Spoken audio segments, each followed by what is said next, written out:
तो ये देख लो, हम लोग ने सबसे पहले एरिया का फाइंड आउट किया। अगर एक पैरेललोग्राम का दो एडजेसेंट साइड आपको पता है, पी क्यू बार और पी एस बार, ठीक है डियर, तो उसका एरिया जो है उसका formula P Q bar cross P S bar, ठीक है। और अगर मैग्नीट्यूड निकालना तो उसका मॉड्यूलस निकालो। ये कैसे करते हो वो हम बताएंगे, खाली ये आपको कॉन्सेप्ट याद रखना है। फिर हमने डिफरेंशियल कैलकुलस किया। ये सपोज ए कर्व है y is equal to F of X, तो उसमें दो पॉइंट लिया A B. I am sure आप लोग को ये इससे बोलते कॉर्ड। हम स्लोप ऑफ कॉर्ड का फॉर्मूला है y2 minus y1 upon x2 minus x1। y2 के जगह F of X plus H और y1 की जगह एफ ऑफ एक्स है, लिख दिया मैंने। x2 की value x plus H, x1 की वैल्यू x है।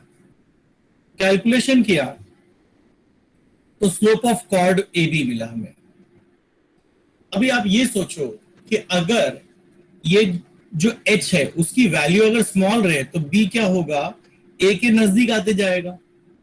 और जैसे जैसे b a के नजदीक आते जाएगा it will become parallel to what, the tangent at a। यानी जैसे जैसे h की वैल्यू कम होती जाएगी वैसे वैसे ये जो कॉर्ड ए बी है वो टेंजेंट जो उस पॉइंट ए पे है उसको पैरेलल होते जाएगा। और अगर h की वैल्यू ऑलमोस्ट जीरो है तो the tangent and the chord will be parallel to each other, यानी कि slope of chord will become equal to slope of tangent. तो नेक्स्ट पेज में देखो अपने वही लिखा है। अगर मैंने लिमिट अप्लाई किया तो slope of chord okay will become slope of tangent, और सामने limit h tends to zero F of X plus H minus F of X upon H आता है।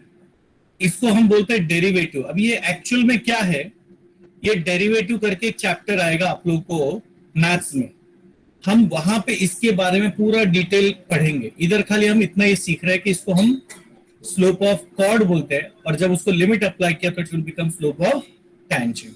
इधर खाली आप इतना ही याद रखें। तो एफ डैश एक्स या dy बाई dx जो है वो क्या है, स्लोप ऑफ टेंजेंट है। अभी कुछ रूल्स है इसको सॉल्व करने के लिए। पहला, अगर एक फंक्शन को कांस्टेंट के मल्टीप्लाइड है,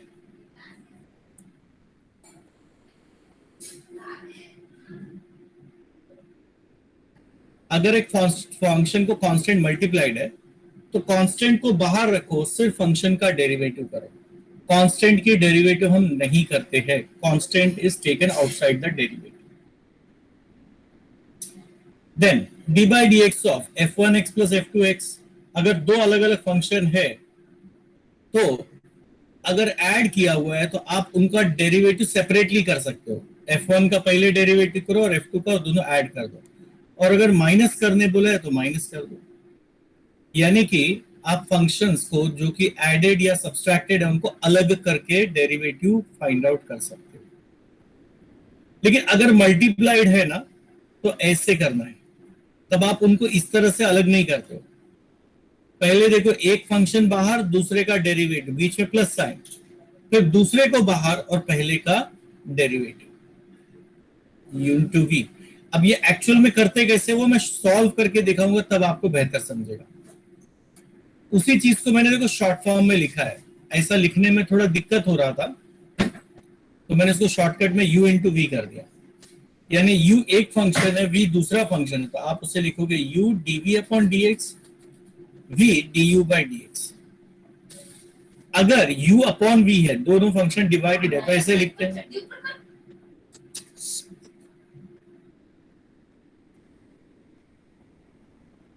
अगर u अपॉन v है तो उसको ऐसे लिखना है, v u का derivative minus sine u v का derivative the whole upon v square. लेकिन याद क्या रखना है कि v की वैल्यू जीरो नहीं हो सकती है। ओके, ये u अपॉन v रूल या डिवीजन रूल भी बोलते हैं। अब ये सब फॉर्मूलाज है, ये याद रखना है कैसे आया क्यों आया, अपने को फिलहाल अभी इसमें नहीं, डेरिवेटिव चैप्टर में सीखना है।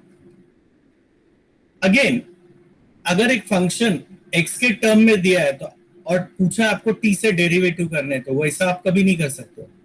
तो इधर देखो dx से मल्टीप्लाई एंड डिवाइड किया हुआ दिख रहा है, यानी f ऑफ x को आप x से ही डेरिवेटिव कर सकते हो और इनटू dx अपॉन dt लिख लो। ये कंपोजिट फंक्शन, ये छठवां और सातवां सबसे गड़बड़ है। इसको तो मैं फिर भी सॉल्व करते समय समझा दूंगा, ये दिक्कत होती है। इसको कंपोजिट फंक्शन बोलते हैं। अभी अगेन ये जो पार्ट है कंपोजिट का, प्लीज डियर, जब आप मैथ्स में एक चैप्टर पढ़ोगे जिसको बोलते हैं सेट, रिलेशन एंड फंक्शन, उस चैप्टर को अच्छे से समझना, अच्छे से करना। अगर वो नहीं समझा तो 12th में मैथ्स में वाट लग जाएगी। ये तो फिलहाल फिजिक्स है और आप देख सकते हो कि मैथ्स का इस्तेमाल फिजिक्स में भी बहुत होता है। तो अगर कंपोजिट फंक्शन है F of G of X, तो आप लिखोगे F dash G of X into derivative of G of X, यानी कि F dash G of X into G dash X. ये यूज कैसे करते हैं मैं आपको अलग से बताऊंगा, जब ये एग्जाम्पल आएंगे तब हम इसके बारे में याद करेंगे। ये 11 फॉर्मूला है, ये आपको मेमोराइज करना है।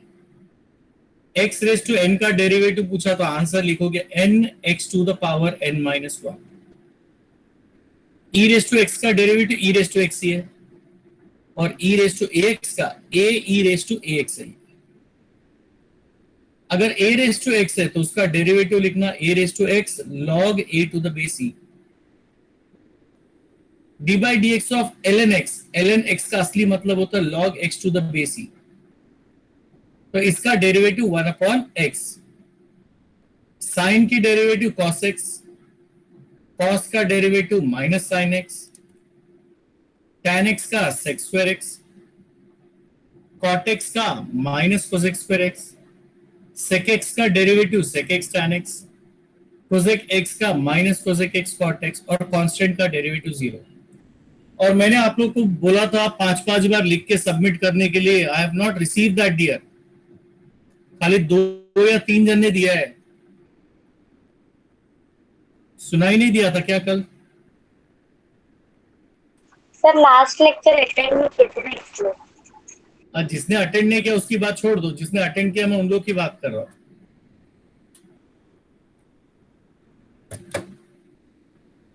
नेक्स्ट है इंटीग्रल कैलकुलस। मैं अभी चेक करके बताता हूं किस किसने नहीं सबमिट किया। तो यहां पे सपोज एक फंक्शन है, ओके, हमने क्या किया, ये कर्व जो है इसको छोटे छोटे पार्ट्स में डिवाइड किया। अब हर एक पार्ट को आप इंडिविजुअली ध्यान से देखो तो it looks like a rectangle, और रेक्टेंगल का एरिया क्या होता है, हाफ बेस इनटू हाइट। तो ये y1 इंटू डी एक्स, ये y2 इंटू डी एक्स, ये y3 into D x, interval same लिया सबके लिए। Total area under the curve अगर मुझे फाइंड आउट करना है तो मुझे सारे रेक्टेंगल्स के एरियाज पे ऐड कर देना। y1 dx, y2 dx and so on till yn dx। dx interval सबका कॉमन है, y1 plus y2 plus so on till yn। जब कोई चीज को ऐड करते हैं तो सीक्वेंस एंड सीरीज आप लोग ने पढ़ा है या नहीं पढ़ा है? स्कूल में था? नहीं पढ़ा। हाँ? नो नहीं था, ओके। तो जो एडिशन है ना उसको सीक्वेंस एंड सीरीज में हम समेशन फॉर्म में रिप्रेजेंट करते हैं।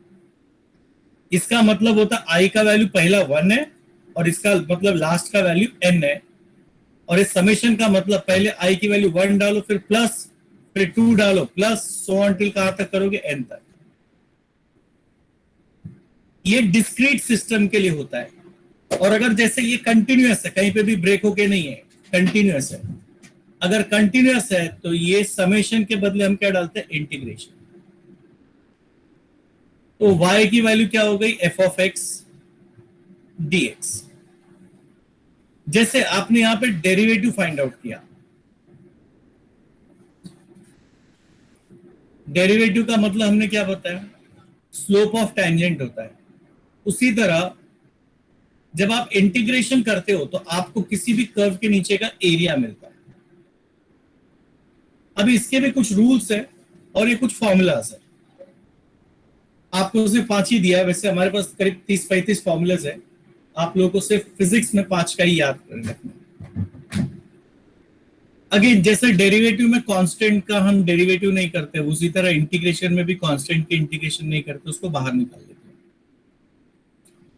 और डेरिवेटिव में जैसे दो इंटीग्रेशंस को आप अलग अलग लिखते हो ना, वैसे इंटीग्रेशन में भी अगर दो फंक्शंस है तो उनका अलग अलग इंटीग्रेशन कर सकते हो, प्लस हो या माइनस। देन ये एक इंपॉर्टेंट चीज है वैल्यू सब्स्टिट्यूशन वाला। अगर एफ ऑफ एक्स का इंटीग्रेशन जी ऑफ एक्स है, अब इसको कैसे पढ़ते, A to B integration A to B F of X D X, और इसको पढ़ोगे G of X A to B. ये डेफिनाइट है, इसका मतलब अपर लिमिट और इसका मतलब लोअर लिमिट होता है। आप क्या करते हो, ये x के बदले में पहले अपर लिमिट डालोगे, बीच में माइनस साइन, और फिर लोअर लिमिट डालते हो। और ये 5 फॉर्मूला देख लो, x raise to N D X, x raise to n plus 1 upon n plus 1, integration of cos x dx sin x, 1 अपॉन x का ln x, sin x का इंटीग्रेशन माइनस cos x, और e raise to x का e raise to x। ये याद रखना है। मैंने आप लोग से कल बोला भी था, एटलीस्ट जिन लोगों ने लेक्चर बैठा है उनको मैंने बोला था, ये आपको मेमोराइज करना है, क्योंकि जब तक ये आप मेमोराइज नहीं करोगे, हम जब न्यूमेरिकल करने जाएंगे आपको दिक्कत आएगी। ओके, तो एनी हाउ मैं कोशिश करता हूं कि जहां जहां फॉर्मूले की जरूरत पड़ेगी वहां पे मैं आप लोगों को ये बता के दूं।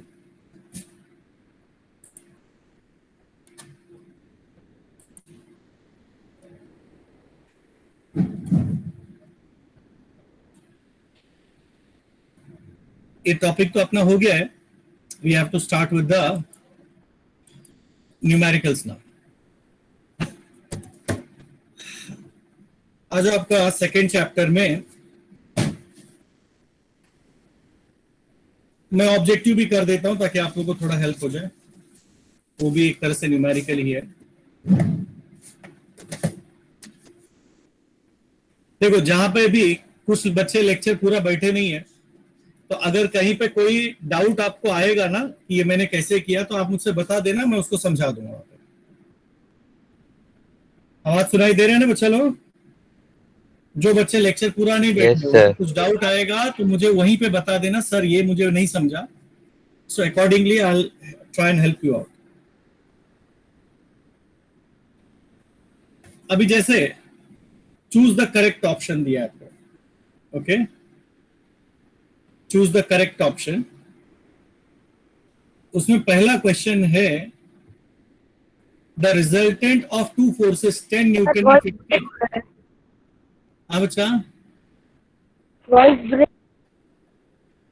वॉइस ब्रेक हो रहा है? यस,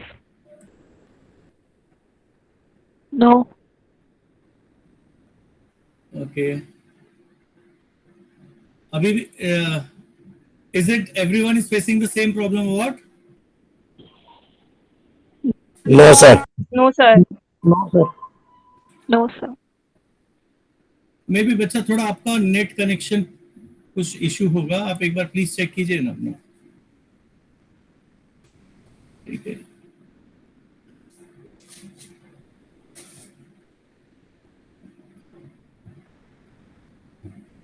ठीक है, I just try and repeat. एक ही चीज को मैं दो बार रिपीट करने की कोशिश करता हूं, ताकि अगर आपको कुछ मिस आउट हो जाए तो आप वापस सुन लो। तो क्वेश्चन नंबर 1 टेक्स्ट बुक आपके पास रखिए। The resultant of two forces 10 Newton and 15 Newton along the positive x-axis and negative x-axis respectively is। तो देखो F1 जो है आपका वो पॉजिटिव साइड है, तो उसको मैं लिखता हूं 10 आई कैप। आई कैप का मतलब है पॉजिटिव साइड। और जो दूसरा फोर्स है आपका F2 वो है 50 न्यूटन, लेकिन कौन से साइड? Negative side. अब हमसे पूछा रिजल्टेंट फोर्स, तो resultant force F bar is nothing but F1 plus F2। आपको आई दिया नहीं है, लेकिन वो एक्स एक्सिस बोला है, तो मैं समझ गया कि it is along x axis, तो उधर आई मल्टीप्लाई करना है। पॉजिटिव डायरेक्शन के लिए प्लस आई, नेगेटिव डायरेक्शन के लिए माइनस आई। तो आपका आंसर आया 10i माइनस 15i,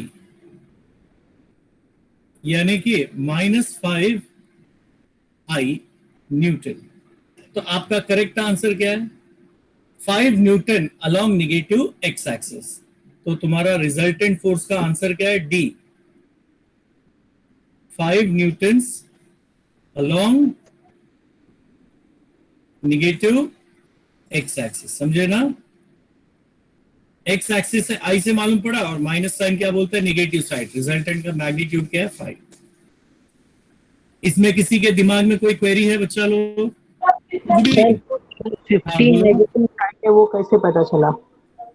ये -15i कैसे मालूम पड़ा? हाँ हाँ देखो, आपको ना टेक्स्ट बुक, आपके पास टेक्स्ट बुक है बेटा अभी?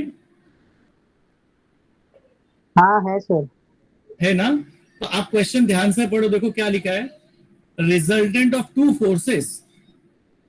पहला लिखा है 10 न्यूटन और दूसरा लिखा है 15 न्यूटन, बरोबर? यस साथ सर। में लिखा है acting along positive and negative x axis respectively.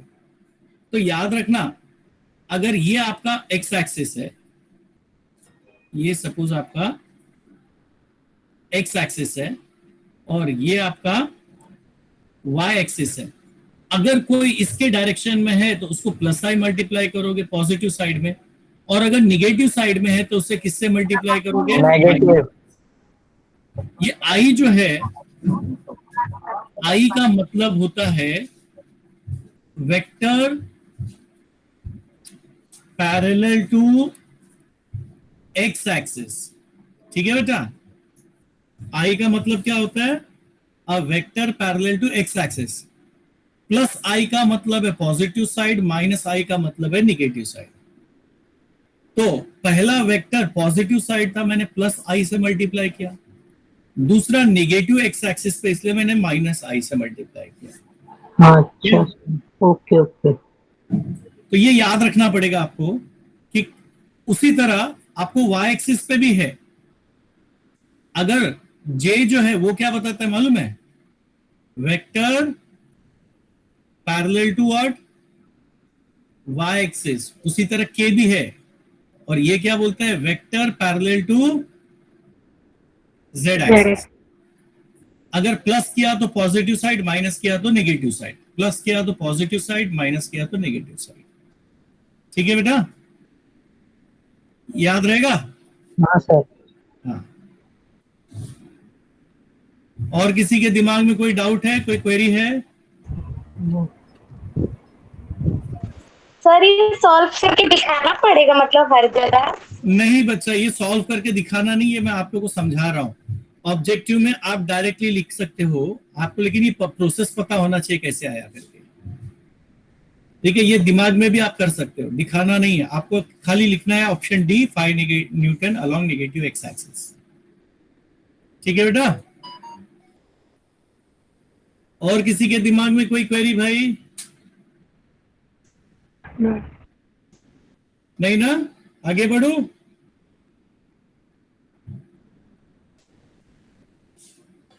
Question number 2 ध्यान से पढ़ो। For two vectors to be equal, they should have Same magnitude and direction. Same magnitude and direction. Very good. याद रखना है, दो वेक्टर्स इक्वल तभी होता है when they have the same magnitude and same direction. तो ये स्टेटमेंट याद रखना। Two vectors are equal if they have same magnitude, यानी उनकी वैल्यू भी सेम है और डायरेक्शन भी सेम है, एंड सेम डायरेक्शन। तो ये ऑप्शन कौन सा सही है? सी। सी इज द बेस्ट वन, है ना? मैग्नीट्यूड और डायरेक्शन दोनों सेम। अब तीसरा क्वेश्चन ध्यान से पढ़िए, क्या दिए? the magnitude of scalar product of two unit vectors perpendicular to each other is. तो suppose E1 cap dot E2 cap is equal to E1 into E2 into cos theta, यानी कि 1 into 1 into cos परपेंडिकुलर दिया है ना, तो आपको क्या बोला है, E1 is perpendicular to E2, दोनों एक दूसरे को परपेंडिकुलर है और साथ ही दोनों का मैग्नीट्यूड क्या दिया है, 1. ओके डियर, दोनों यूनिट वेक्टर बोला है ना, कोई भी वेक्टर अगर यूनिट वेक्टर है तो उसकी मैग्नीट्यूड हमेशा क्या होती है, 1, और परपेंडिकुलर तो थीटा की वैल्यू क्या हो गई, 90. What is cos 90? 0. cos 90 कितना होता है बच्चा लोग? 0. 0 into anything is 0. तो आपका सही आंसर क्या आएगा, A. ओके, ये समझा ना डियर क्या है? देखो ये फॉर्मूला याद रखना, अगर दो वेक्टर का हम डॉट निकालते हैं ए बार डॉट बी बार, तो करेक्ट आंसर है ए बी कॉस थीटा. तो वो मैंने लिखा ए बी कॉस थीटा, इसकी मैग्नीट्यूड 1, दूसरे की भी मैग्नीट्यूड 1, और थीटा की वैल्यू कितनी, 90. देखो मैं इसलिए फॉर्मूला भी लिख रहा हूं, अगर किसी को नहीं मालूम है तो फॉर्मूला भी लिख के दे रहा हूं. फोर्थ में देखो, magnitude of vector product of two unit vectors making angle 60 degree with each other is. दो यूनिट वेक्टर है, उनका वेक्टर प्रोडक्ट का मैग्नीट्यूड चाहिए, तो modulus of E1 cap cross E2 cap is equal to E1 into E2 into sin theta. I am sure आपको formula याद होना चाहिए. अभी यहां पे E1 की वैल्यू 1 दिया है यूनिट वेक्टर, E2 की वैल्यू भी 1 दिया है, और थीटा क्वेश्चन ध्यान से पढ़ोगे तो कितना दिया है, 60. 1 into 1 तो 1 ही होता है, साइन 60 होता है, √3/2. करेक्ट ना? तो आपका सही आंसर है डी. और ये फॉर्मूला याद रखना, mod of A bar cross B bar vector product का फॉर्मूला होता है ए बी साइन थीटा. जैसे डॉट का होता है ए बी कॉस थीटा, वैसे ही क्रॉस प्रोडक्ट का होता है A B sine theta. Okay, then पांचवा देख लो.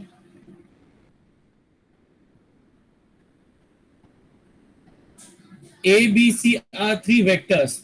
Then which of the following is not correct? देखो पहला वाला करेक्ट है, डिस्ट्रीब्यूटिव है. डॉट प्रोडक्ट जो है वो डिस्ट्रीब्यूटिव होता है, तो A bar dot B bar plus C bar is equal to A bar dot B bar, A bar dot C bar. ये राइट है, correct. Dot product is distributive. B, A bar dot B bar is equal to B bar dot A bar, dot product is commutative, ये भी right है. A bar cross B bar is equal to B bar cross A bar, ये गलत है ना, ये गलत है. क्यों? The correct answer is correct relation.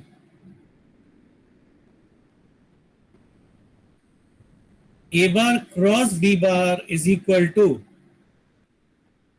Minus B bar cross A bar है. ओके डियर, क्योंकि ए क्रॉस बी और बी क्रॉस ए का मैग्नीट्यूड सेम होता है, डायरेक्शन पैरेलल होता है, लेकिन they are opposite to each other. एक अगर ईस्ट में है तो दूसरा वेस्ट में होगा. One pointing to the east, the other to the west. One north then the other is south. दोनों एक दूसरे को अपोजिट डायरेक्शन में पॉइंट आउट करते हैं। ओके बच्चा लोग, तो ऑप्शन सी जो है वो आपका सही आंसर है और डी वाला भी करेक्ट है।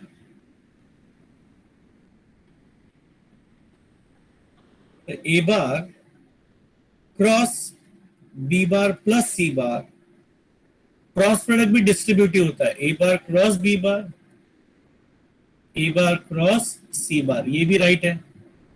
Therefore, the wrong answer पूछा आपसे, wrong answer is option C। देखो वो लोग क्वेश्चन कितना कंफ्यूज करते हैं कि विच इज नॉट करेक्ट। अपन तो क्या इसको करेक्ट देके टिक करके आ गए, कहानी खत्म। ये भी ध्यान इधर गया तो इसको भी टिक किया, इसको भी टिक कर सकते हैं, लेकिन ये अपने को मालूम है गलत है। अपन सोचे गलत है मतलब गलत आंसर है, लेकिन ऐसा नहीं है, यहाँ पे पूछा ही गलत है। तो the right is the wrong answer and the wrong is the right answer.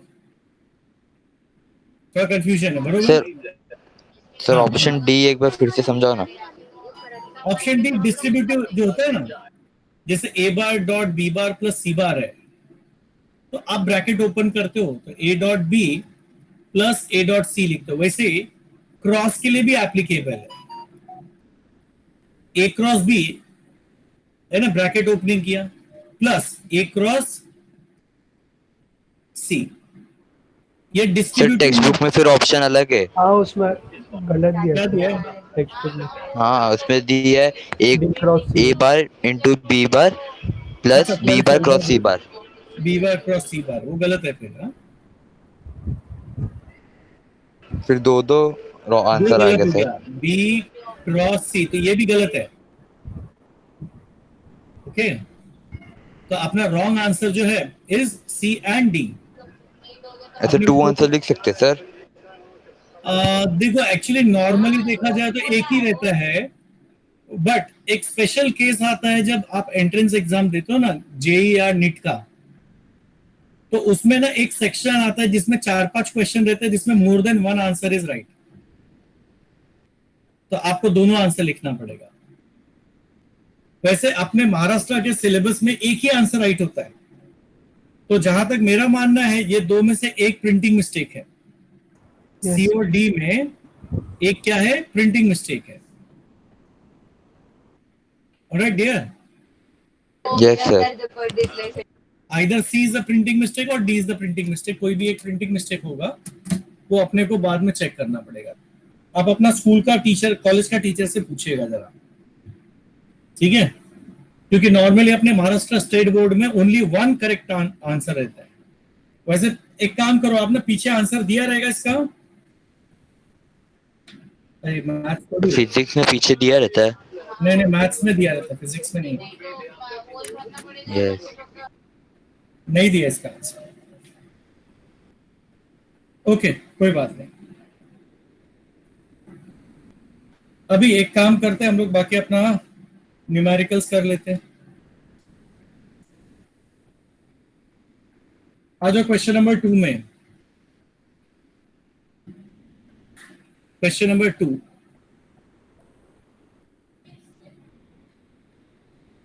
हमको क्या बोला है, A bar is equal to I cap minus J cap upon √2। आपको शो क्या करना है, मॉड ऑफ ए इज 1, ठीक है ना, ये आपको शो करना है। A bar is a unit vector का मतलब कि मैग्नीट्यूड ऑफ ए इज 1। अब इसका आप सोल्यूशन देख लो। आप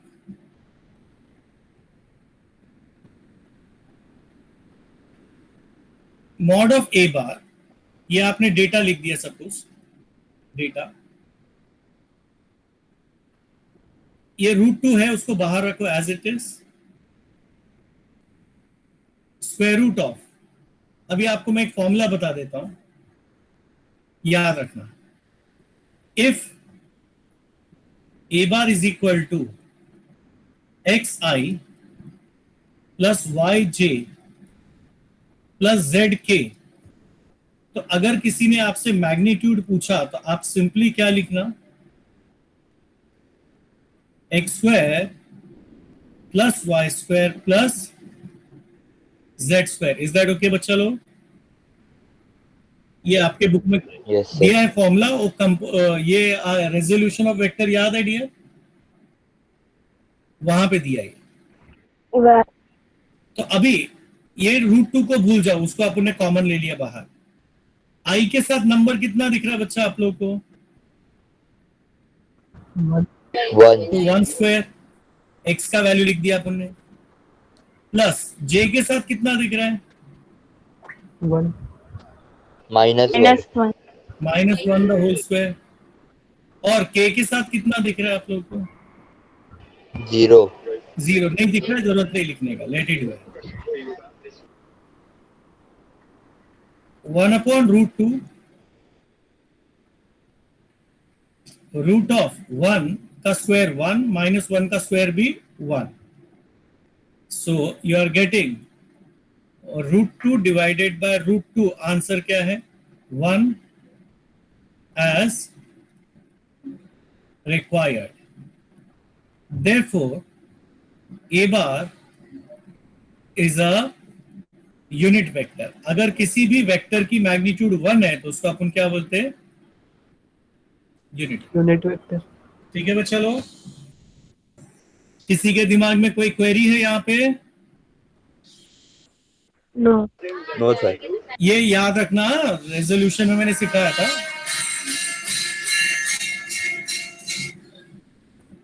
हेलो, हाँ बोलो मैं।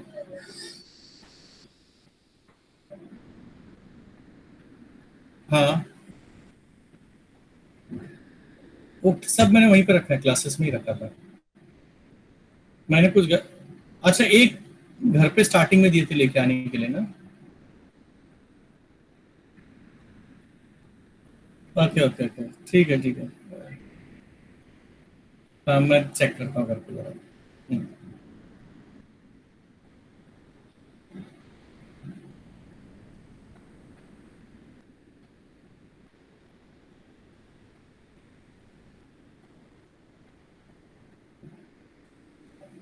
चलिए आ जाओ नंबर 2 पे।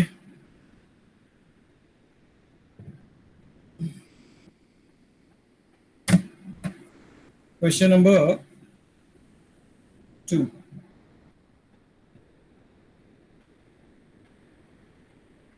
अभी यहां पे आपको क्या दिया है? V1 bar is equal to 3i plus 4j plus k।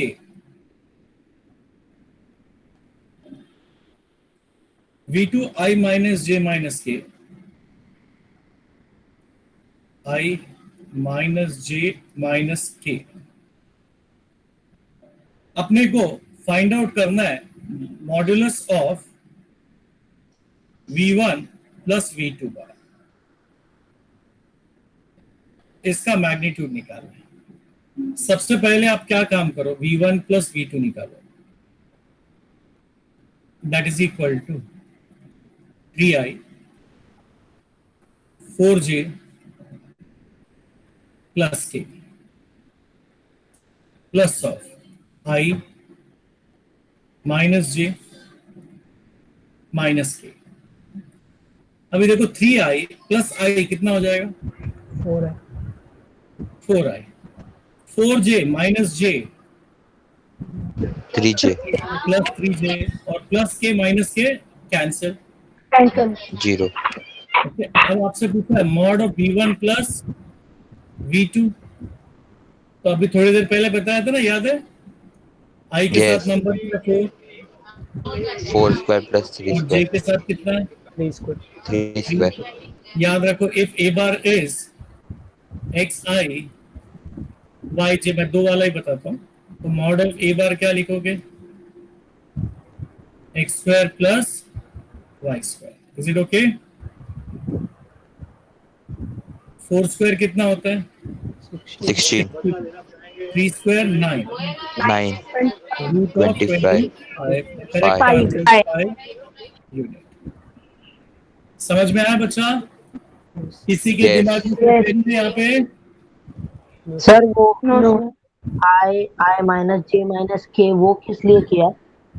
ये देखो आपको क्वेश्चन में ना टेक्स्ट बुक में V1 और V2 की वैल्यू दिया हुआ है। ओके, हाँ अभी मुझसे मैग्नीट्यूड किसका पूछा है? V1 प्लस V2 का पूछा है। हाँ तो पहले मुझे V1 प्लस V2 निकालना था।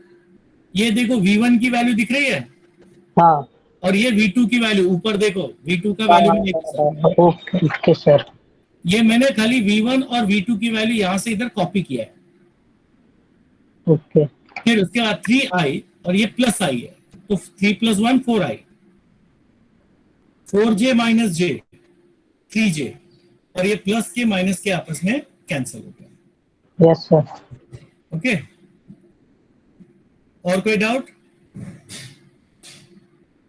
नहीं। आगे बढ़ते हम लोग। नेक्स्ट क्वेश्चन है, तीसरा वाला देख लो।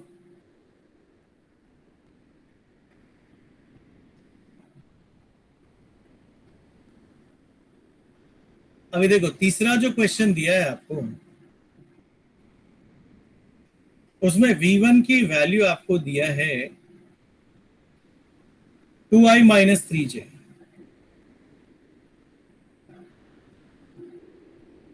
और V2 की वैल्यू दिया है आपको minus 6i plus 5j।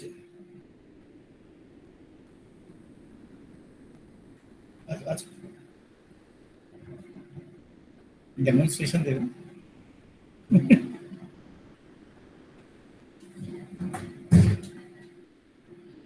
Camera बंद है। अभी हमको मैग्नीट्यूड और डायरेक्शन दोनों फाइंड आउट करना है। Okay, we have to find magnitude and direction. Okay, तो आपको दो चीज फाइंड आउट करना है, मॉड ऑफ V1 क्या प्लस V2 क्या एंड थीटा।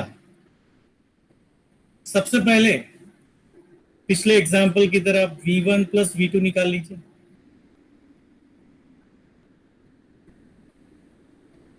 V1 की value 2i minus 3j plus of minus 6i 5j। Okay, 2i minus 6j is minus 4i. sorry 2i minus 6i minus 4i minus 3j plus 5j is 2G 2g. 2j. Okay dear, then magnitude पूछा है V1 plus V2। तो देखो पीछे मैंने formula दिया है ना, इस बार मैं फॉर्मूला नहीं लिख रहा हूं, ठीक है डियर? Yes ये sir. देख लो, x square plus Y square under root,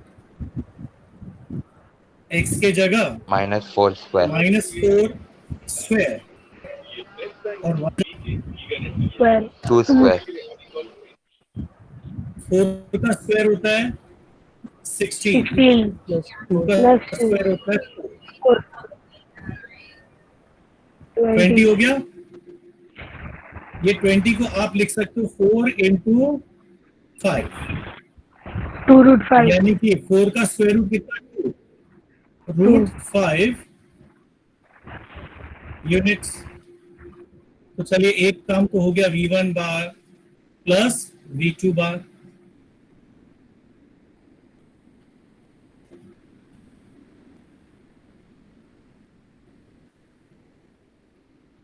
अभी अगला अपने को फाइंड आउट करना है थीटा।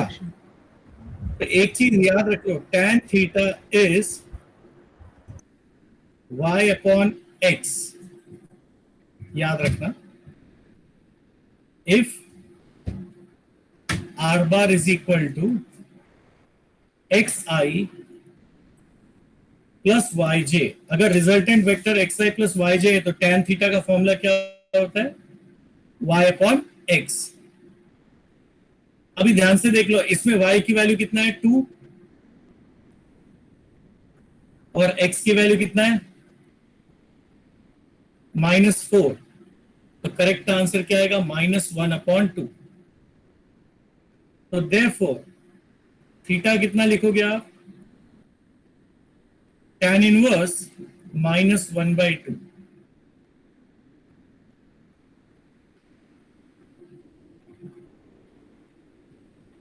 अगर तुम्हारा रिजल्टेंट xi प्लस yj है तो tan थीटा का फॉर्मूला है y/x। ये ठीक रहेगा बच्चा लोग?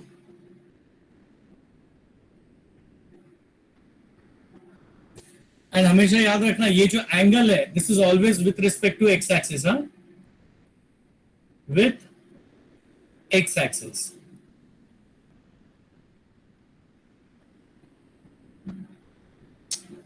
अभी ना एक्चुअली सर 12th का भी लेक्चर नहीं रह रहे हैं, तो मुझे 12th का भी लेक्चर कंटिन्यू करना है, तो I stop over here itself. थोड़ा जल्दी खत्म करता हूँ।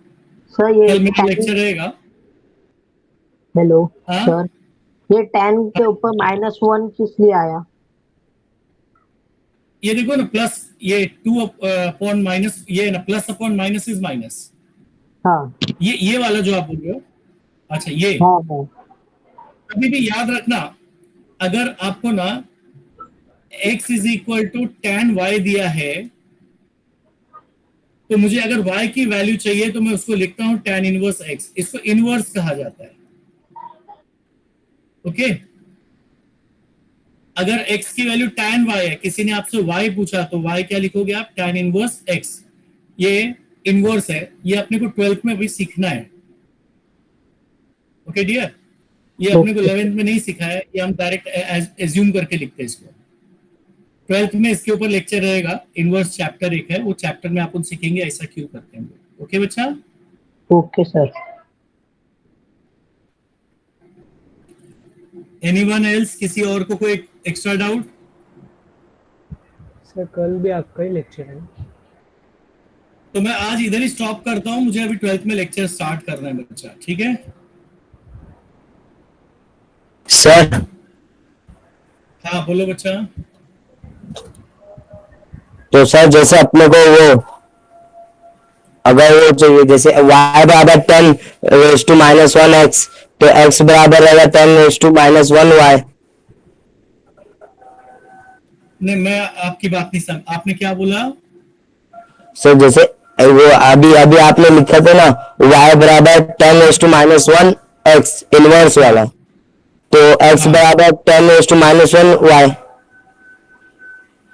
हाँ, ये जो मैंने लिखा, एक मिनट